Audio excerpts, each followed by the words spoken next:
Hello everyone, welcome back to the channel. तो Marshal Master के new episode में आप सबका स्वागत है। और गाइज, हमने कुछ टाइम पहले 10,000 वर्ल्ड को भी अपलोड कर रखा है। अगर आप लोगों ने उसे नहीं देखा तो देख लेना, देख लिया तो अच्छी बात है। तो फिर चलिए मार्शल मास्टर के न्यू एपिसोड को अब हम स्टार्ट करते हैं। तो एपिसोड के स्टार्टिंग में हम चांसाओ को देखते हैं, जो कि अभी भी उन डिमोनिक स्पाइडर्स के साथ में फाइट कर रहा था, उन सबको खत्म कर रहा था। दूसरी तरफ वे सब कुछ देखकर हम देखते वहाँ पे क्विंसू कहने लगती है, आखिरकार चांसाओ ये क्या कर रहा है। हम देखते वहाँ पे रुयू भी कहने लगती है, हम चांसाओ को अकेला ऐसे नहीं छोड़ सकते। उसकी बातें सुन के दूसरी तरफ वहाँ पे क्विंसू कुछ सोचते हुए कहने लगती है, अब बहुत हो गया, हमें चलना होगा ताकि हम चांसाओ की हेल्प कर सके, उसे ऐसे ही नहीं छोड़ सकते हम। इतना कहते हुए वो तीनों आगे की तरफ बढ़ने लगे थे। अब उन लोगों को ऐसे आगे जाता हुआ देखकर दूसरी तरफ हम देखते हैं वो प्रिंसेस अपने एल्डर को कहने लगती है, एल्डर यंग मास्टर चांसाओ ने खुद के जान को ऐसे दांव में लगाया क्योंकि वो हमें बचाना चाहते थे। हमें बचाने के लिए ऐसे खतरे को अकेले ही मोड़ लिया, हमें भी उनकी हेल्प करनी चाहिए। उसकी बातें सुन के हम देखते वहाँ पे वो एल्डर अपने डिसाइपल्स को वहीं पे रुकने के लिए बोल के प्रिंसेस के साथ में आगे की तरफ बढ़ने लगता है। वहीं पे दूसरी तरफ हम क्विंसू, रुयू, चेंसी को देखते हैं, जो कि दूर से ये सब कुछ देखने लगते हैं। मतलब कि वो लोग वहाँ पे चांसाओ के पास में चले गए थे।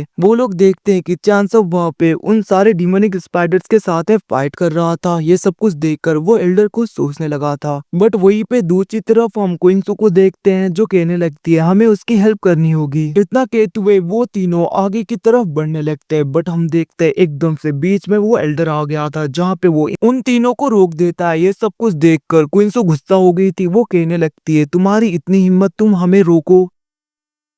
अब वहाँ पे क्विंसू को इतना ज्यादा गुस्से में देखकर दूसरी तरफ वो एल्डर डर गया था। वो कहने लगता है, मुझे माफ कर दीजिए, बट यहाँ पे आप ध्यान से देखिए, यंग मास्टर चांसाओ इतने ज्यादा पावरफुल है, वो बहुत ही आसानी से डिमोनिक स्पाइडर्स को पूरी तरीके से डिस्ट्रॉय कर रहे हैं, बस एक ही अटैक में। और यहाँ पे यंग मास्टर चांसाओ की पावर को देखकर मुझे नहीं लगता कि वो यहाँ पे किसी भी खतरे में है। वो तो बहुत ही आसानी से इस जगह से बाहर जा सकते हैं, फिर भी वो इसी जगह पे रुक के इन सबको खत्म कर रहे हैं। तो इसका मतलब यहाँ पे इनका कोई दूसरा पर्पस है। और इनको देखकर ऐसा लग रहा है कि ये अपने फिजिकल स्ट्रेंथ को बहुत ही ज्यादा बढ़ा रहे हैं, मतलब कि इन सबको खत्म करके अपने एनर्जी को बढ़ाने के लिए यहाँ पे यंग मास्टर चांसाओ ये सब कुछ कर रहे हैं। तो हमें ऐसे बीच में जाके उन्हें डिस्टर्ब नहीं करना चाहिए। वहीं पे दूसरी तरफ क्विंसू, रुयू, वो सब लोग भी ये सब कुछ देखने लगते हैं, जहाँ पे वो लोग ध्यान से देखते हैं कि चांसाओ अपने फिजिकल स्ट्रेंथ का यूज कर रहा होता है, ना कि वो अपने वेपन का। और वो अपने मुक्कों से दूसरे डिमोनिक स्पाइडर्स को मार रहा था, जिसकी वजह से उसके बॉडी में क्रैक्स आ रहे थे। क्विंसू सोचने लगती है, चांसो ऐसे दूसरे बिस्ट के ऊपर हाथों से अटैक कर रहा है, क्या यहाँ पे चांसो को डर नहीं कि उसका बॉडी डिस्ट्रॉय हो जाएगा। वहीं पे दूसरी तरफ हम चांसो को देखते हैं, जो कि कहने लगता है, ऐसा लग रहा है मेरा इमोर्टल बॉडी होली बॉडी के साथ में कंडेंस हो रहा है। अब वो ये सब कुछ सोच ही रहा था, तभी हम देखते हैं बहुत ही ज्यादा डिमोनिक मॉन्स्टर्स उसके ऊपर अटैक कर देते हैं। बट वहाँ पे चांसाओ बहुत ही आसानी से उन सबको डिस्ट्रॉय कर देता है। इवन की उसकी फिजिकल स्ट्रेंथ अब यहाँ पे इतनी ज्यादा बढ़ गई थी कि एक ही मुक्के में बहुत ज्यादा मॉन्स्टर डिस्ट्रॉय हो जाते हैं। ये देखकर चांसाओ कहने लगता है, मेरी फिजिकल स्ट्रेंथ बहुत ही ज्यादा बढ़ गई। ये सब कुछ कहते हुए हम देखते वहाँ पे चांसाओ लगातार उन डिमोनिक मॉन्स्टर्स के ऊपर अटैक कर रहा था, जिसकी वजह से सब वहाँ पे डिस्ट्रॉय हो रहे थे और उनका ब्लड और बाहर की तरफ निकल रहा था। अब उसके ऑरा की वजह से हम देखते वहाँ पे उस एल्डर क्विंसू और वहाँ पे रुयू को अपने आगे बैरियर बनाना पड़ता है, जिसकी वजह से वो लोग बच गए थे। वहीं पे दूसरी तरफ चांसो को देखते हैं, जो कि उन सबको डिस्ट्रॉय कर रहा था। अब वहाँ पे चांसो की स्ट्रेंथ को देखकर वो सारे डीमन मॉन्स्टर डर जाते हैं। इवन कि वो लोग तो वहाँ से भागने लगे थे, जिसको देखकर चांसो उनके ऊपर अटैक करने के लिए जाने लगता है। बट तभी वहाँ पे स्पेस बैरियर आ गया था, मतलब कि एक तरीके का फॉर्मेशन, जिसके अंदर से वो लोग डायरेक्टली टेलीपोर्ट हो जाते हैं। ये सब कुछ देखकर चांसो उस फॉर्मेशन के ऊपर अटैक करता है, बट हम देखते वो फॉर्मेशन गायब हो गया था। दूसरी तरफ चांसो उन सारे ब्लड कोर को पूरी तरीके से एब्जॉर्ब करने लगता है, मतलब कि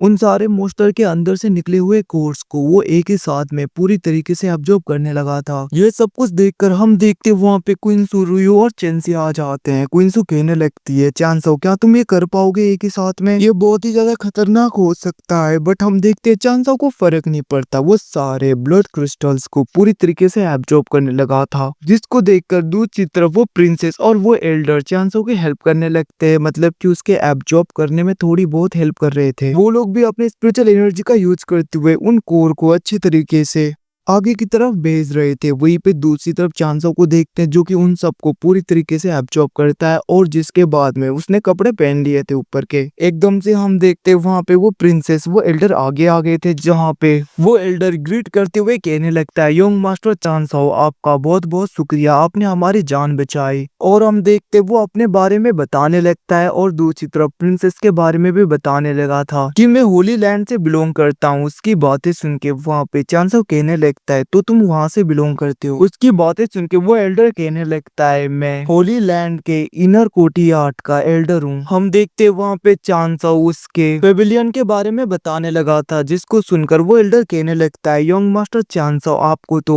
हमारे होली चैम्बर के बारे में बहुत कुछ पता है। और हम देखते वो वहाँ पे टोकन निकालते हुए कहने लगता है, यंग मास्टर चांसो ये आप लीजिए, अगर फ्यूचर में आप कभी हमारे होली पेविलियन में आओगे तो हम आपकी जरूर हेल्प करेंगे, अगर आपको कुछ भी चाहिए तो।